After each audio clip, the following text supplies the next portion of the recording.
¿Por qué filosofía aquí y ahora especiales? Hay temas insoslayables de pensar, de reflexionar y ofrecer nuestra propia interpretación de los hechos históricos. El Islam y los Estados Unidos, los dos dicen tener a Dios de su lado. La guerra del Paraguay es un genocidio silenciado. Había que liquidar al Paraguay. El Paraguay de Francisco Solano López. Vamos a hablar de literatura y política para pensar el compromiso del escritor. Los ejemplos de Sartre, Rodolfo Walsh, como el Eternauta de Oestergel que dice: desde ahora estamos solos, completamente solos. ¿Quiénes pensaron la Argentina de otra manera? John William Cook. El peronismo es el hecho maldito del país burgués. Raúl Scalabrini Ortiz queda en el recuerdo de todos como uno de los principales representantes del pensamiento nacional y popular. El imperativo más profundo que tenemos: pensar por nosotros mismos. Filosofía aquí y ahora especiales. Pensadores. John William Cook. 1. Libertad de prensa y monopolios mediáticos. 2. El golpe del 55 y la resistencia. 3. Sobre los burócratas y la vanguardia. 4. La violencia libertadora de los oprimidos. 1. Libertad de prensa y monopolios mediáticos. Hoy nos vamos a ocupar de una figura relevante, no solo de la política argentina, sino del pensamiento argentino. Nos vamos a ocupar de John William Cook. John William Cook es el ideólogo más importante de la izquierda peronista y hasta podría decirse en un sentido que inventó a la izquierda peronista porque fue el dirigente más izquierdista durante el primer gobierno de Perón. Cook nació en La Plata, era hijo de un dirigente radical de origen irlandés. Cook dejó varios escritos, notables escritos, y sobre todo creo un libro que se llama Peronismo y Revolución, y otro, La lucha por la liberación nacional. Los comienzos de su vida política se dan dentro del radicalismo porque su padre era radical y el joven Cook surge a la vida política apadrinado, está muy bien dicha aquí la palabra, apadrinado por su padre, de quien aprende los primeros tiras y aflojes de algo tan complejo como es la actividad política. Lo sorprende el golpe del 4 de junio de 1943, donde surge el peronismo. Ahí Cook se empieza a interesar por una figura que se va abriendo paso entre los militares del GO, de Grupo de Oficiales Unidos o Gobierno, Unidad, Orden. Ahí Cook ve que uno de esos coroneles que hay en el GO se destaca de los demás porque tiene una profunda vocación social y fija su vista en este coronel, que es el coronel Perón, y que ya sabemos lo que hace. El coronel Perón ve que hay un caudal político al que nadie le da cobertura política, que son los migrantes internos, y él les da esa cobertura política.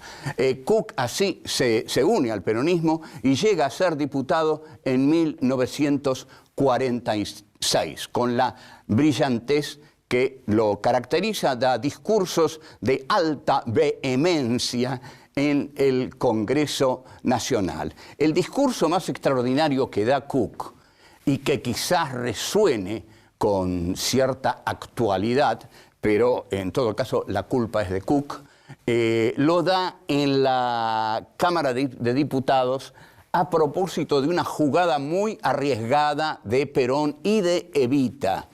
que es el cierre del diario La Prensa, el diario de los Gainzapaz, un diario oligárquico que atacaba ferozmente al gobierno peronista. Entonces, el discurso que da Cook en la Cámara de Diputados, que se lo pide Evita muy especialmente, dice: creemos en la libertad de prensa, pero vamos a ver en qué no cree. No creemos en el derecho de las empresas mercantiles y capitalistas para procurar que los resortes del Estado se pongan al servicio de sus intereses cada vez que hay cuestiones fundamentales en juego. Con lo que está diciendo que el Estado no va a apoyar a las empresas capitalistas monopólicas, sino que, por el contrario, cuando las empresas capitalistas monopólicas se excedan en el poder conglomerado que tienen, porque eso es un monopolio, una conglomeración de poder, el Estado va a intervenir. Los diarios grandes siempre estuvieron en manos de poca gente. Esa poca gente estaba poderosamente vinculada a los negocios, a las finanzas y a los intereses del imperialismo en el país. Cook dice claramente que no se puede confiar en no se puede confundir la prensa con las empresas periodísticas. Una cosa es la libertad de prensa y otra cosa es la empresa periodística. Este es un concepto muy interesante que Cook ya marca en esa época. Una cosa es la libertad de prensa y otra cosa es lo real, la libertad de las empresas, que esto es lo que señala Cook. Volvemos.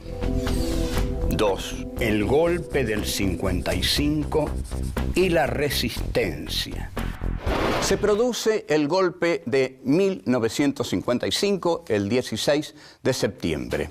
Es un golpe terminante, porque está precedido del bombardeo a una ciudad abierta. Por primera vez, por única vez, se bombardea Buenos Aires.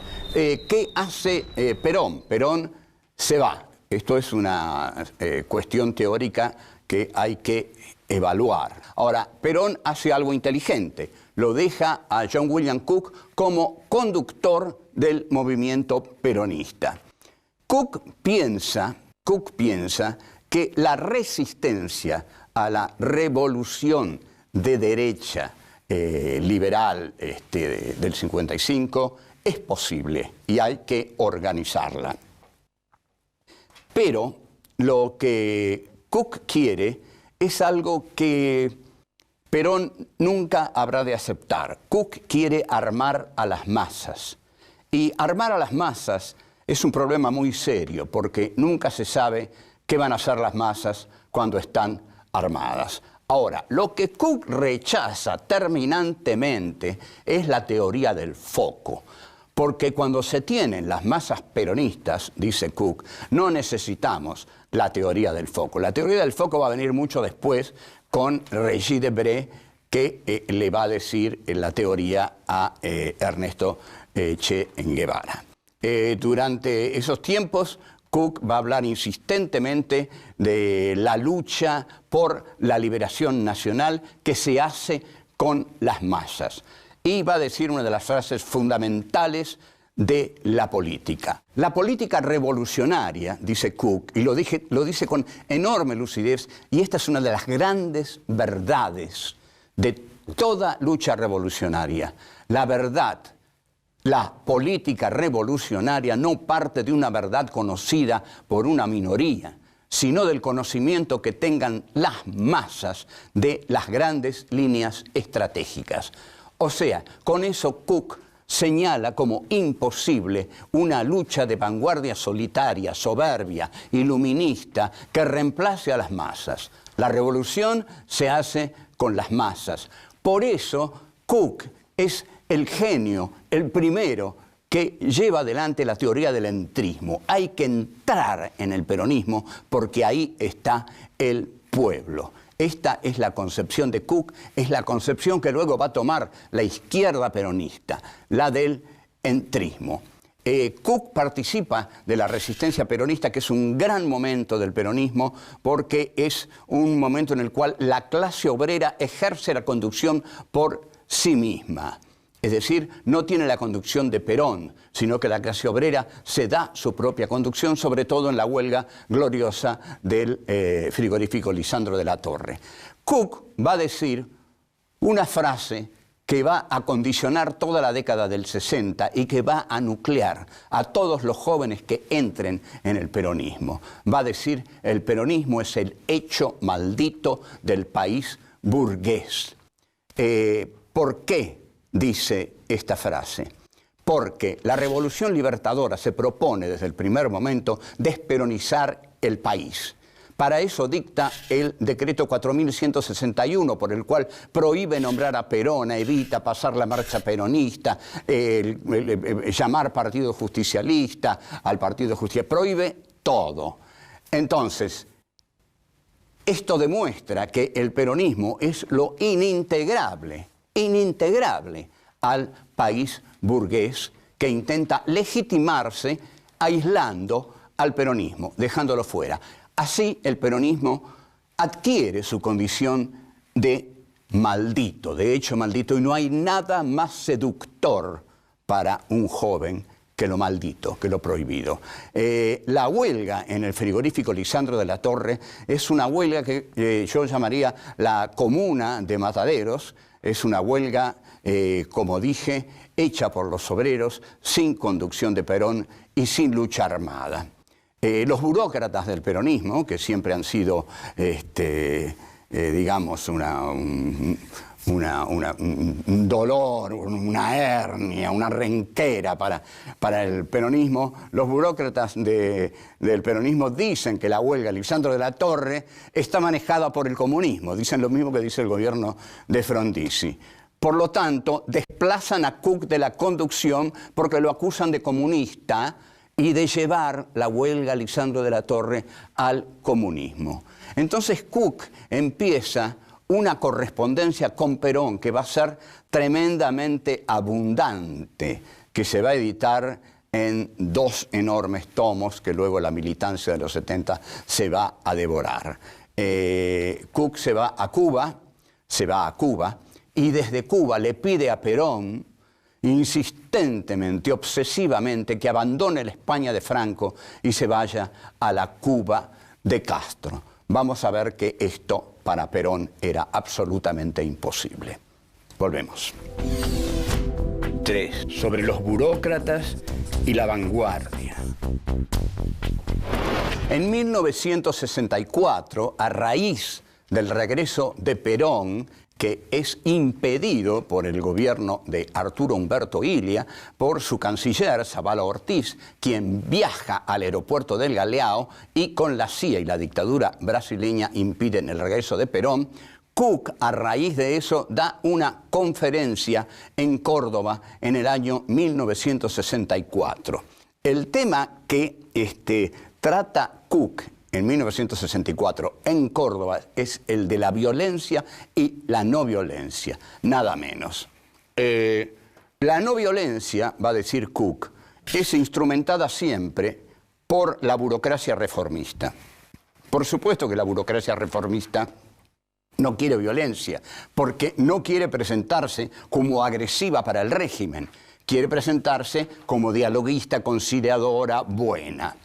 El burócrata es un personaje que para Cook acepta la realidad tal cual es una brillante definición. Hay una filosofía, que es la filosofía positivista, que también acepta la realidad tal cual es y fue asumida por la generación del 80 en la Argentina.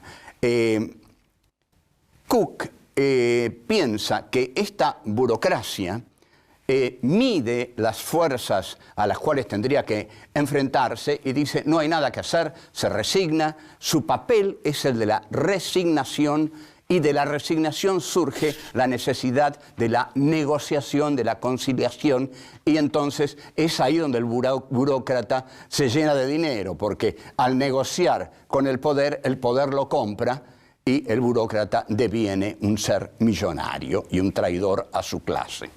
Pero por el contrario, la secta iluminada que cree que la violencia puede crear la realidad a través de la voluntad revolucionaria de aquellos que creen en la violencia, también es denostada por Cook. El voluntarismo es nefasto, porque lo que cree el voluntarismo es que la voluntad crea la realidad, que la voluntad es más fuerte que la realidad. Es tan fuerte nuestra voluntad revolucionaria que nosotros vamos a poder con un ejército, aunque sea mucho más poderoso que nosotros. Entonces, Cook va a decir que la violencia sin fundamentos teóricos también es una simplificación de la realidad que implica sacar del contexto revolucionario a las clases populares. Entonces, ya no se parte de la lucha de clases, sino que se parte de la voluntad revolucionaria de una minoría ilustrada, iluminista, que termina en la soberbia individual. Porque toda política revolucionaria que no cuenta, que no se apoya en la legitimidad de las masas, no es legítima para un hombre que viene del peronismo como John William Cook. Y el voluntarismo es constitutivo de la vanguardia. La vanguardia siempre cree que somos pocos, pero valemos más que ellos. Somos pocos, pero nuestra voluntad revolucionaria es poderosa. Esto se lo dijo Ernesto Che Guevara a Osvaldo Bayer en La Habana. Cuando Osvaldo Bayer le dijo, comandante, las fuerzas reaccionarias en la Argentina son mucho más poderosas que las de la Cuba de Batista. Y Ernesto Che Guevara le dijo, ¿qué importa? Son todos mercenarios. Y Osvaldo Bayer no se animó a decirle, serán todos mercenarios, pero son muchos y son muy poderosos. Lo que pensaba el Che es que un mercenario no podía nada contra un joven voluntarista lleno de utopías en él. En este sentido, el error de la vanguardia fue absolutamente trágico, porque la voluntad no pudo vencer a las Fuerzas Armadas constituidas, poderosas, armadas por el imperialismo, a la que estos jóvenes voluntaristas que dieron lo mejor de sí intentaron enfrentarse trágicamente. Volvemos. 4. La violencia libertadora de los oprimidos. En la conferencia de Córdoba, los conceptos que emite Cook son fundamentales para toda teoría política, o sea que hay que leerlos, hay que recordarlos y hay que aplicarlos. Cook va a decir que es falsa la oposición entre violencia y no violencia. Tenemos que ver por qué y verlo cuidadosamente, porque no es un tema así nomás. Cook dice que lo que se debe resolver es si se ha de oponer a la violencia de los opresores, la violencia de los liberadora de los oprimidos. Esto se ve como algo muy lógico y suena como algo muy genuino. En realidad cualquiera diría, sí, ante la violencia de los opresores, ¿por qué no los oprimidos van a ejercitar una violencia propia? Porque además, dice Cook, la violencia de los oprimidos tiene una base ideológica y moral. Tenemos que detenernos en este concepto de moral y también en la base ideológica.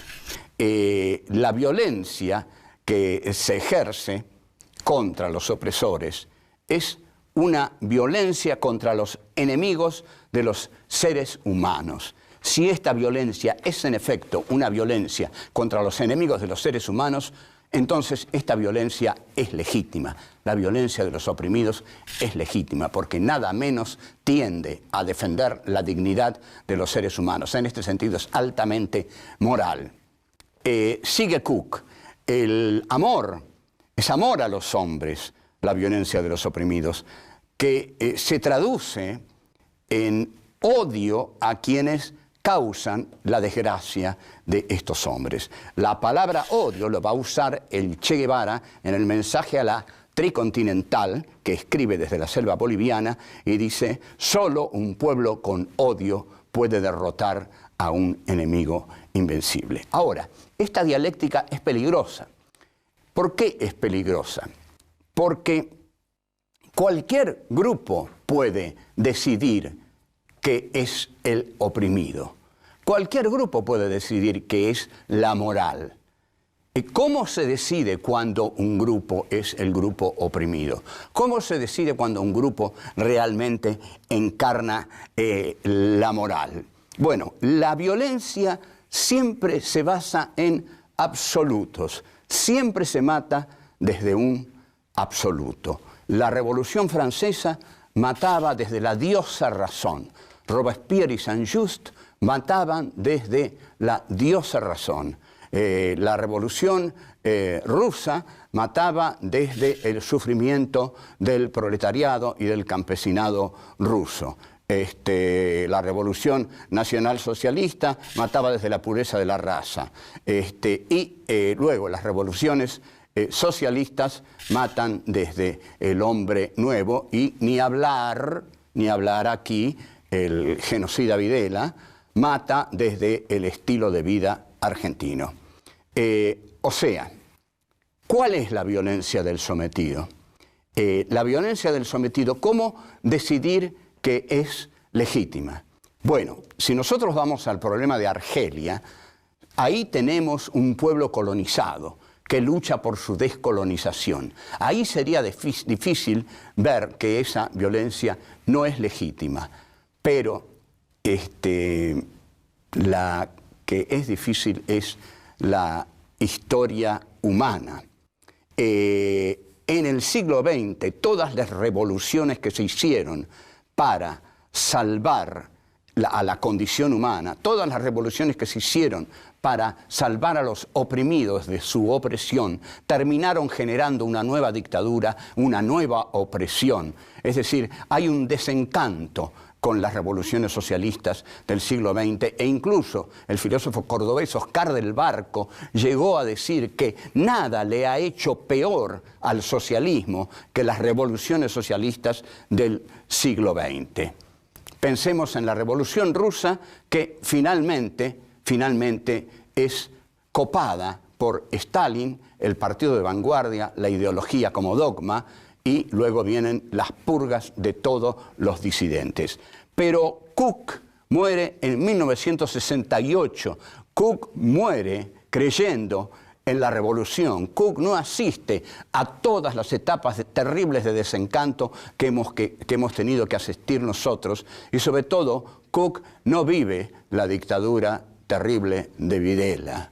Cook mantuvo una larguísima correspondencia con Juan Domingo Perón cuando Juan Domingo Perón estaba en Madrid. Lo esencial de esa correspondencia es que Cook le dice al general Perón: usted no puede no estar en América Latina porque aquí usted va a oler la revolución. Porque la revolución que está ocurriendo en América Latina, usted no solo tiene que verla, tiene que olerla, tiene que sentirla, tiene que estar aquí.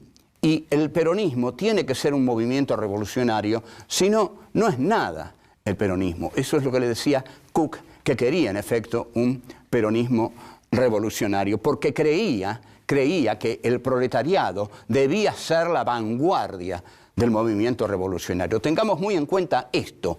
Cook creía que tenían que ser las masas peronistas la vanguardia de la revolución justicialista.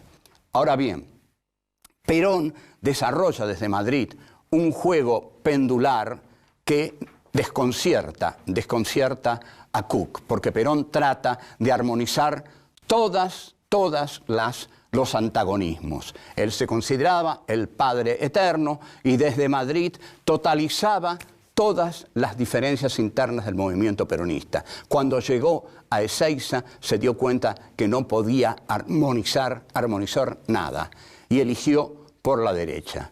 Cook y Perón tenían un desacuerdo fundamental. Para Cook, el peronismo debía ser revolucionario basándose en las masas del peronismo. Si para algo tenía las masas el peronismo, era para hacer la revolución. Perón siempre vio a las masas más como factor de presión que como factor de poder. Esta idea profundísima los separó para siempre. Chao.